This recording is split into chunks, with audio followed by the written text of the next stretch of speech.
পংক্তিগুলো। আতিকুর রহমান। পংক্তিগুলোকে দিলাম স্বাধীনতা, যা করে ওরা নিঃসীম শূন্যে উড়ে বেড়াক বাধাহীন ভাবে, যাতে করে কেউ আর ওদেরকে অযথা বন্দি করে রাখতে না পারে। বলে চলুক ওরা ওদের হৃদয়ের কথা মন খুলে। আর কোনো থামাথামি নেই কোনো কারণে, মত্ত চিত্তে আত্মপ্রকাশ ঘটুক সকলের।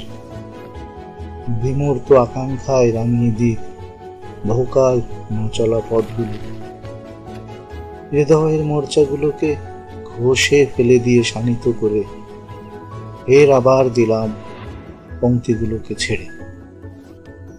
এ যেন নতুন করে নিজেকে খুঁজে পাওয়া, প্রাণের খেয়াতে ভেসে নিষ্প্রাণ অনুভূতিগুলোর পানে ছুটে যাওয়া।